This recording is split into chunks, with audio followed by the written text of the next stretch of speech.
Go see the meat chickens. You guys gonna come? We're gonna go see the chickens. So our butchering area is sort of inspired by Joel Saladin a little bit. Like it's sort of open, like it's quite open. Yeah. Do I need shoes? Yes. Yes, you do. Yeah. Especially for videotaping it. Yes.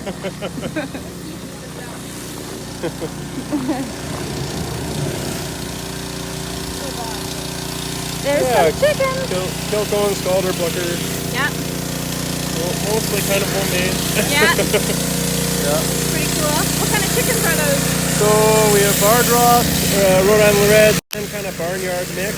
Yeah. They're all sort of traditional layers, like old-fashioned sort of dual purpose. We've actually found they do better for us because we're not giving them like a high octane ration. Yeah.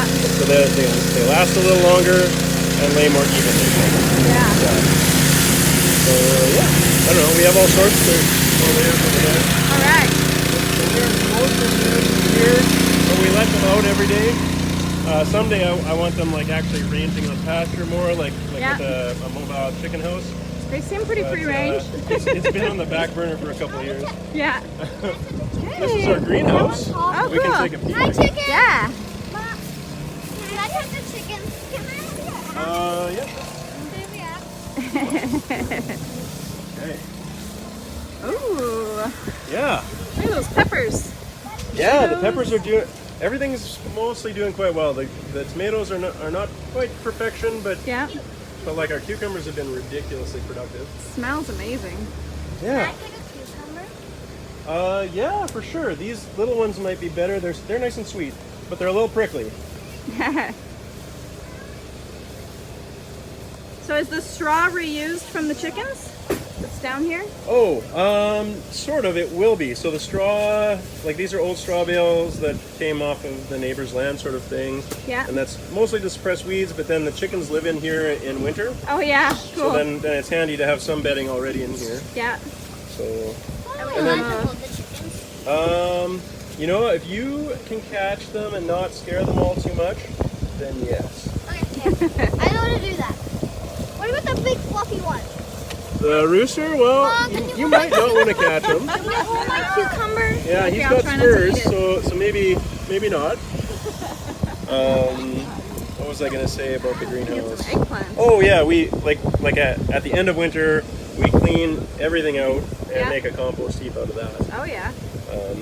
And originally I thought that I would leave the manure in here and plant right in here, but even with all the straw, it was still a little too high nitrogen Oh yeah. to just plant straight into. Huh. So we let it mellow in a heap, and then it's really good on the garden. Yeah. Yeah. Cool. Okay, and then yeah, the meat chickens. I can describe that. Sure. I guess. Yeah. Yeah. Tell us about the meat chickens. Okay.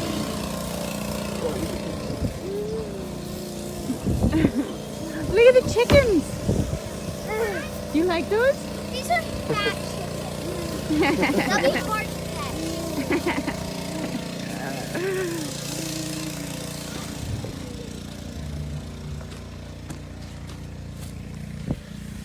That's the compost heap. For sure. Oh yeah. Yeah. Compost heap. I can't think. Needs to be turned probably soon. Life for the soil. Yeah. Yeah.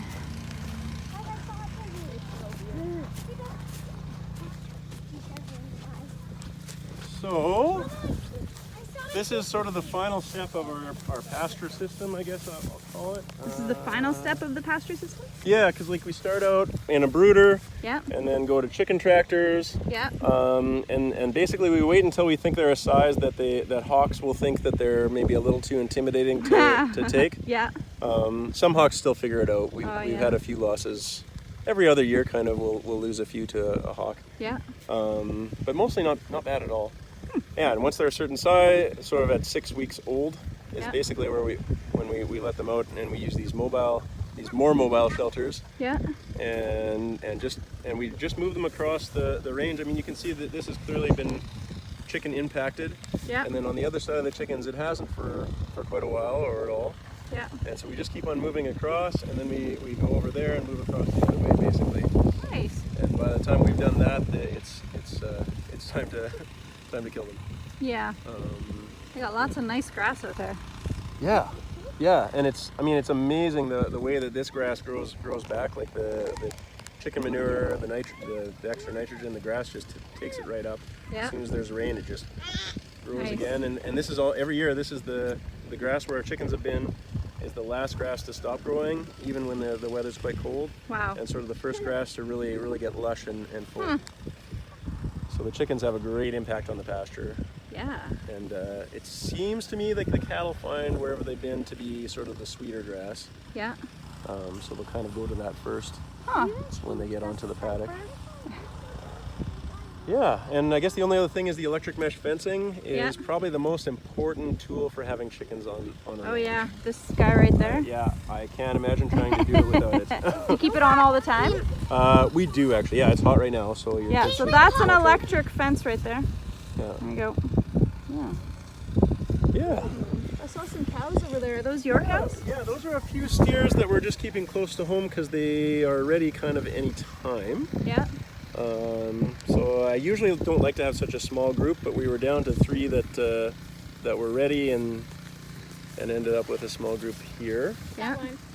So those we've been sort of tooling around, keep moving them from paddock to paddock. We follow sort of the holistic management impact followed by a long rest period sort of idea. Yeah. So it's a little. That's actually the main reason I don't want a small group. It's kind of annoying to be moving such a small group. Yeah. So often. So how many do you have in total? So we keep 23 cows at the moment. So then at any one time, because we're finishing cattle, we'll have sort of 50 or 60 cattle at any one time. Because it takes us sort of 28, 29 months to finish an animal. Yeah. So we'll have sort of animals that are, 2 years or yeah, 28, 29 months. Yeah. That are kind of big. And what kind of cows are they? So these were, they came from a breeder in North Saskatchewan originally who had a really good reputation, and they were kind of mostly Angus but a cross. It was somebody who was good about culling animals and making sure that they only kept the ones that did the best Yeah. in the climate. And then we did bring in some Welsh for a longer coat and for sort of the easy fattening genetics. And then we've had lowline Angus also. And some, what was the other one? I tried that. Lowline Angus Welsh. And some Devon, some red Devon. Oh, okay. Which is another English breed and mostly known for its easy fattening. That big white rooster. And they all do well on grass. Yeah, that's been the main goal with our breeding program is to make sure that we have animals that will fatten easily on grass. Because most cattle in North America are not bred for that. So we had to, we took really hardy animals that seemed relatively easy fattening and bred them to small frame bulls to get the fattening on grass better and better every year. Yeah. Yeah. Well, we sure enjoy it. It likes Yeah. no, he doesn't. Are the pigs? I saw them when we were first coming in. So she likes. Oh yeah, so the main herd is across the road. You might have seen them. Yeah. I suppose we can go out and see them too. I could And do also another. coming in, you would have seen our pigs on either side of the driveway. Yeah, I did see those Yeah, guys. We have a pen with smaller ones, and we are rotating them within that pen. Yeah. It was sort of an experiment to see. We knew how many pigs we needed to have, and we had this parcel of land that we thought, okay, if we keep them on that for kind of the first month or 2 months that we have them, so they're small, the impact should be a little less. Yeah. And we're just learning how that works. It's Yeah. right. The first month that we had them, we were so busy in the garden that we didn't exclude them from areas very well. Yeah. And they found where the sandy, there's a sand ridge in that parcel of land. Yeah. And they found it and dug it up. Oh. We fenced them out of it. And it is recovering. We've had some good rain, so the quackgrass will just grow right in there. Yeah. And then whenever we let them onto part of it, they go for that first. They really like quackgrass rhizomes, and if it's easy to dig them out, Yeah. they just will. Ah. Yeah, there's more. That's where the sugar is, basically. Yeah. With quackgrass. Do they get garden scraps and stuff? Oh yeah, for sure. Actually, another special treat they get once in a while is there's Nicomas Craft Ales is a local brewer, Yeah. and we get spent grains that we give to the Oh. pigs, and lately he's been doing fruit. Ah. So he had spent Hass caps. Nice. Ah. So yeah, treats like that, but I want to make sure they're also always getting forage off the pasture. Yeah. And And then they have grain in their ration that we get from the locals. And we buy grain that hasn't been desiccated. Nice. So that's sort of how our feeding goes. All right. Yeah. I guess. All right. Okay, what else should I show you? Yeah, I don't know. We can go see the herd of cattle or the pigs. Sure.